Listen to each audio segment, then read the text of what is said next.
Hey pet parents, I want you to think about this. Your pet sleeps for 12, maybe even up to 16 hours a day. But have we ever stopped to ask, are they actually resting?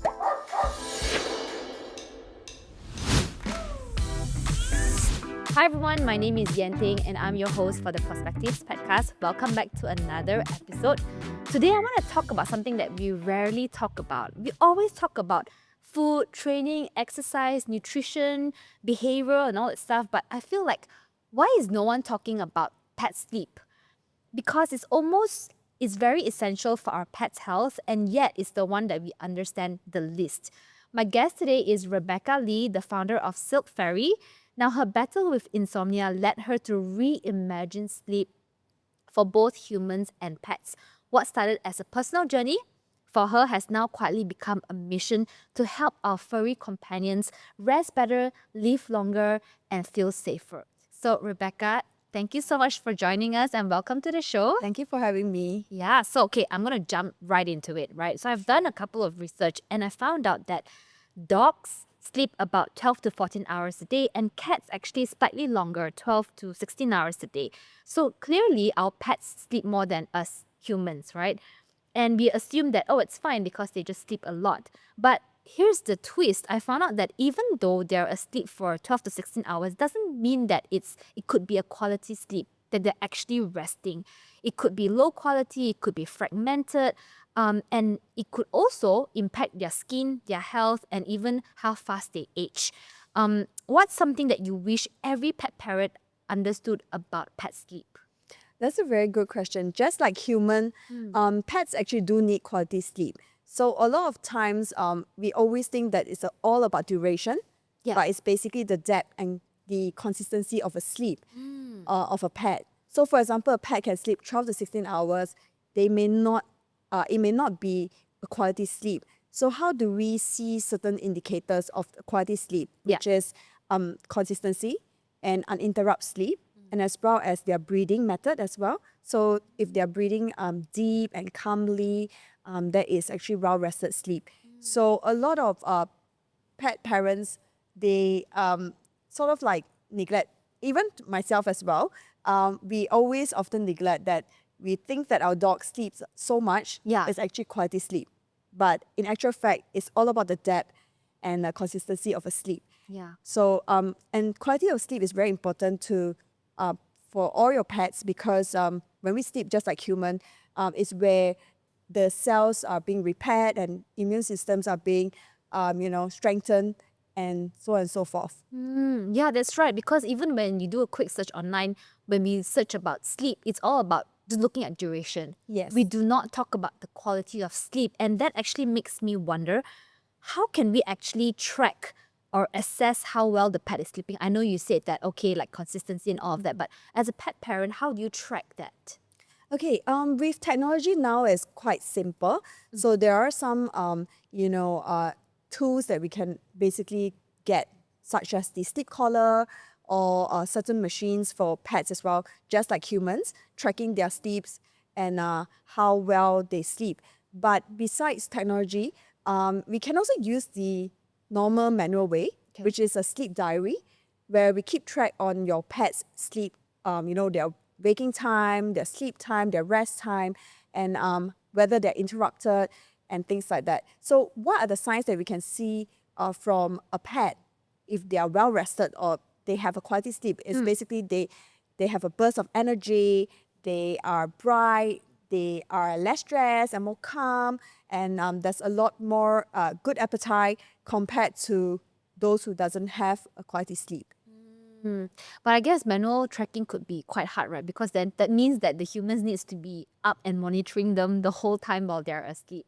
Yeah, I mean, Yeah. we can do not doing it like for a long term, Right. but it's more on doing it for a short period of time to observe even like slightest or subtle cues of how your pets are actually resting or sleeping. Yeah. It's very interesting. I think that's something that we don't really track or actually think about, right? So when it comes to sleeping with our pets, a burning question that I have is, a lot of us sleep with our pets in the same room. I mean, do you sleep with your pet in your room? Guilty. Yeah, same, but my question is that actually helping or hurting their sleep? What do you think? I would personally think it depends because it depends on the household dynamics as well and your pets. Because sleeping together create a strong bond, and it also gives a sense of comfortable and sense of security for your pets, right? But at the same time, it also hurts Oh. in terms of like you may interrupt your pet's sleep through like snoring and maybe certain noise, or especially in your room, if you have TV, you're on the TV at night because you want to wind down, but that might basically hurt or interrupt your dog's sleep, and vice versa. Maybe your dog may be sleeping, and may interrupt your sleep, so end up, both, either you or your dog have May get disrupted sleep. So it depends again, yeah, whichever that you are comfortable with. Okay, so let's say someone listening to this, they're really keen to help their pet sleep better. What's the first thing that they should change? Okay, first thing I would say, from my experience, I used to sleep my dog as well, but now I'm trying to create a designated space for him, which is a more comfortable, quiet, and dark space, which I believe that all paw parents should have that In another room. in anywhere. Like okay. even in your room, there's a designated space for him, Right. or in a place in your house which is less high traffic noise, not like the kitchen or the hallway or near the door. So somewhere that your dog can basically wind down and feel that that is his sanctuary, which is dark, comfortable bedding, cooling, and quiet. So that is something that I would advise paw parents to do. And as well as to, notice that having a quality sleep, your dog can actually sleep throughout the whole night and feel very rested. And the next day they will have bursts of energy. Yeah, I think what you're also pointing out, like you were saying, like wind down and everything, right? It does sound like, do our pets need to have a sleep routine before they go to sleep? Yes, yes. So this is something that I learned from my puppy trainer when I first got my dog. So I've got a trainer, and she said number one advice is basically to have a consistent sleep schedule for dogs or for your pets, because pets, they thrive on consistency and as well as predictability. So they need a certain time where they can wind down and know that it's time to sleep, and it's not like Yeah. perpetually, it's playtime. Yes. Especially my dog, he's a puppy. He thinks that 24 hours is his playtime. So I've got to set a time, which is, I call it puppy bedtime. So whenever I say my dog's name is Buddy, Yeah. so I'll say, Buddy, puppy bedtime. And he will look at me and he will go to his sanctuary, his designated place. Yeah. So that's how we train So you him. associate that with like the bedtime and create a Yes. consistency, so that every day he knows that, okay, at this hour, at this time, it's time to Yes. go to bed, and then he would wind down at his designated Yes. area. And that's so really wind down cool. and probably you do some maybe some light petting, to soothe them down, because sometimes, especially teenager dogs, they are a bit more rebellious Yeah. than a puppy back then. Yeah. So you just gotta show them that it's time to sleep and not time to play. What are some things then we should not do before they go to bed? Like, do you think there's such a thing as overstimulation before bedtime? Yes, definitely, absolutely. My dog is always overstimulated if Right. if let's say someone comes to the house, like a guest comes to the house during his bedtime, Oh, he'll be it. overstimulated. Yeah. Yeah. So definitely overstimulation is a thing that will cause them to not have quality sleep, and need to be very consistent to let them know that it's puppy bedtime, it's wind down time, it's time to go to bed. And we can also use calming tools, like calming sprays for dog, Yeah. or even a calming toy, some brushes to calm them down. Yeah. I also hear that, I mean, I'm not sure how good, how reliable this is, but I also hear that magnesium could also calm pets down as well, especially before sleep. Same for humans, but also Yes. magnesium would like calm them down before sleep. So certain supplements could also help Yes. if they are often highly stimulated, right? Yes. Interesting. Okay, so I think everything that you've shared so far make me think it's not just about where they sleep, but it's also what we're doing before bedtime actually makes a big difference as well. Yeah. So let's make this real. We also talk about the bedding. So I know that you have created silk mat pillows for pets. And you brought this to the studio today, so we really want to put it to test to see how actually the dogs would react when they are laying and resting on this pillow. So let's check it out. Okay, so Rebecca, we want to put your silk pillow to test. I'm so excited to see how it turns out. We actually have Snoopy with us in the studio, and he's going to be laying on your silk pillow for the very first time, right? So Yes. here you go. Hi, Snoopy. So can you explain to us a little bit more about like the material of the silk pillow and the mat? Yes, definitely. So this is actually crafted with pure mulberry silk, high quality pure mulberry silk. It's first in Asia. I would proudly say first in Malaysia and Singapore, whereby these actually were the first one that we created, which is the silk pillow Right. for pets. And this is basically the silk mat. It's slightly bigger, so it's easier for pets to basically lie around, and you can bring it the stroller and things like that. So it's really beneficial for pets, which is especially is temperature regulating. Right. It's extremely smooth, and of course, it's also hypoallergenic. And as you Yeah. can see, he's enjoying it. I can see that he's trying to like scratch, right? Yes, And how yes, durable it is because it's silk. It looks so soft. yes. Is it scratch proof? Okay, I would say no material is 100% scratch proof. However, for silk, it's very durable because high quality silks are tightly woven into very tight knot, which actually give a very strong durability, even with scratches and as well as bites. So I'm sure a lot of paw parents are worried about durability, but these high quality silks are basically made for everyday durability. So as you can see, they can scratch and even bite. Yeah, this is what he's doing now because they are very comfortable with it. Like my dog loves it so much as well. And then how do we care for it on a daily basis?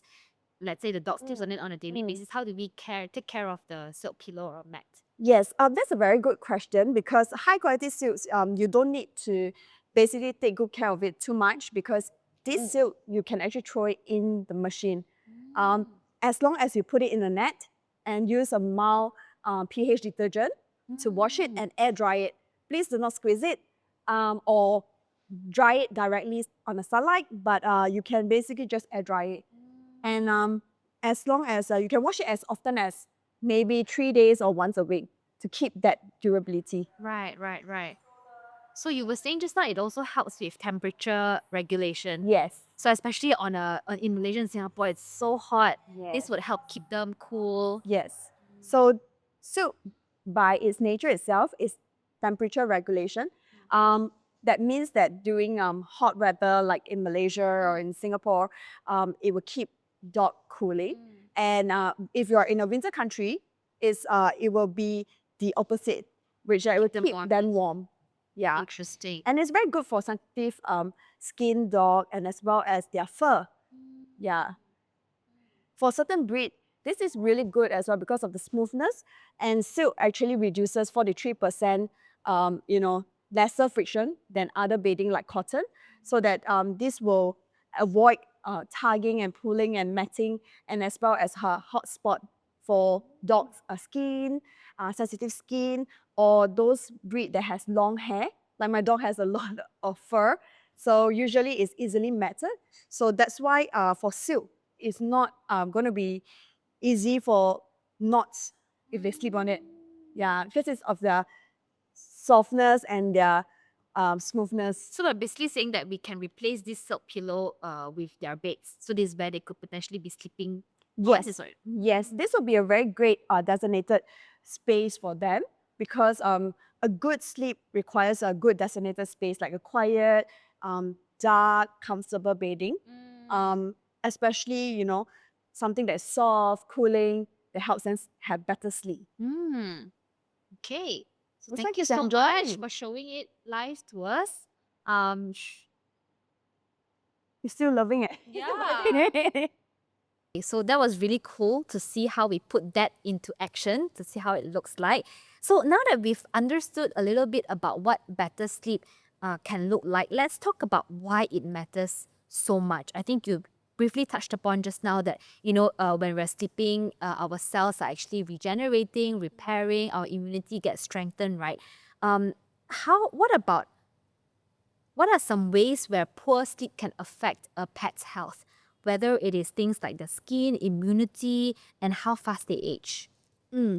Okay, poor sleep, just like humans, poor sleep will actually lead us to being agitated, even for pets as well. They will get hot spots, bad skin, because their immune system has been compromised. Yeah. And as well as poor appetite. They're not able to eat. So that's how, that could affect their health in the long run altogether. So is it fair to say that it's just as important as food and fitness when it comes to pet sleep? Yes, I believe that sleep is basically on par with food and as well as fitness. It's just that, people like myself as well, we are more, we think more tangible things like food. Correct. We meticulously, weigh the food, protein, and how much, and how many times my dog walks or cat walks, in terms of fitness. But we often neglect sleep because it's intangible. So Yeah. you can't really see, you can't really tell, but in the long run, it's accumulative. It may lead to poor health and aging as well, for faster aging for older dogs because of poor sleep. Yeah. But we don't see it. So these are all the subtle signs. Yeah, I think like a lot of pet parents would like when we discuss, they're like, oh, like all of a sudden, my pet has developed like certain issues or like skin issues, but like nothing changed. The environment is the same, the food is the same. So I think that is really now making me wonder, like, is sleep something that could be affecting Yes, them, right? definitely. Interesting. So beyond daily habits, I imagine that age plays a role too when it comes to sleeping, right? Like for example, a senior dog, they're not gonna sleep the same as a puppy, for example. Can you tell us when it comes to sleep routines, how does it change from, say, like a puppy to like a senior dog? How different is it? For puppy, they sleep a lot, but it's of a short burst. So they nap and then they wake up, they nap, they wake up, but they sleep a longer hours. For senior dogs, overall, actually, in fact, even though you think that they sleep lesser, they actually sleep longer hours, but their quality of sleep diminishes as they age because of their old age. Like there are so many issues like arthritis and old age kind of issues. So that will disrupt their sleep altogether. Yeah, actually, like even for me, with my senior dog who has now passed away, during like the last year or so, he would be every time when he's sleeping, he would be waking up a lot. I think that now that I think about it, now that I realize what it is, I think the sleep quality is actually pretty low. He would be pacing around the house and he would like often feel very anxious. When it comes to this kind of a scenario, should we actually let our pets just kind of like self-soothe, or should we comfort them when they are like not sleeping well? What do you think? I think personally we should comfort them because that will give them security. That will give them a lot more sense of, security and comfort that you are by their side. I know a lot of people have this myth that, self-soothe will basically Yeah. enhance them into, foster their anxiousness, foster their behavior. But actually, in fact, it's opposite.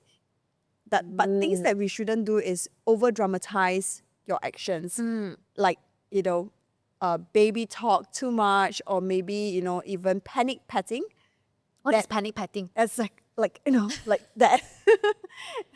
Instead, pet with calmness, with a low calm voice to assure your pet that it's okay. Yeah. Right? I mean, that's what they say, right? Like the pets can actually feel your energy. When you're like, exactly to your point, if you're panically petting them, they would also like feel panic, right? Yes, Yeah. yes, definitely.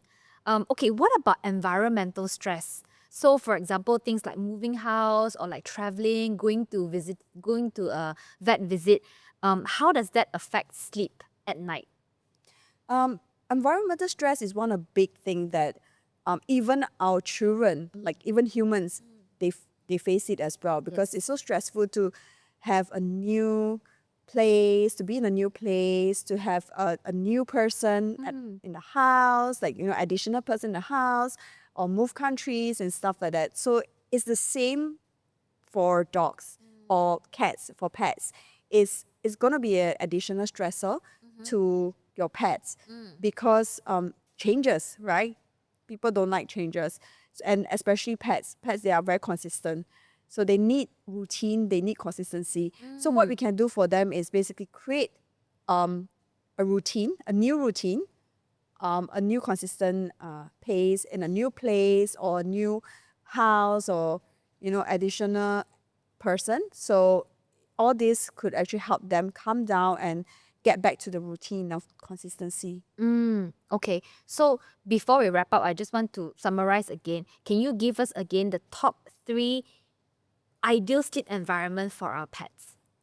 Yes. Number 1, quiet, comfortable, dark, and also with comfortable bedding. That's cooling enough, a designated space without any high traffic noise, and as well as consistent bedtime. Okay, so the bedding itself, Yeah. and then the environment of like less noise, pollution, dark, right? Yes. And lastly, the routine, Yes. the winding down routine, right? Okay, cool. I think you've given us so much insight today. We don't always talk about pet sleep amongst us pet parents, so I think it's an important topic for us to start talking about. So I know that you actually didn't start out in the pet space when you started doing this, right? Can you tell us a little bit about how you became interested in pet sleep and why it matters so much to you? Yeah, it matters a lot to me because it's a personal journey. I have been suffering from insomnia for many years, and I've been looking out, studying and researching on how to have quality sleep. Especially, non-quality sleep can lead to being agitated. I was having mood swings. I wasn't, performing my best, or I wasn't efficient enough. And these are all due to quality sleep because I do have 7 to 8 hours of sleep, but it's just that it's not quality. Right. So I realized that I need to do something about it. And while I was researching it, I realized that my dog, like, it's parallel to my dog's condition as well. Some days he wasn't having good sleep or quality sleep because he become very restless. He become very aggressive. He started aggressively barking at every single thing, even birds, even anything that comes to the house, outside the house.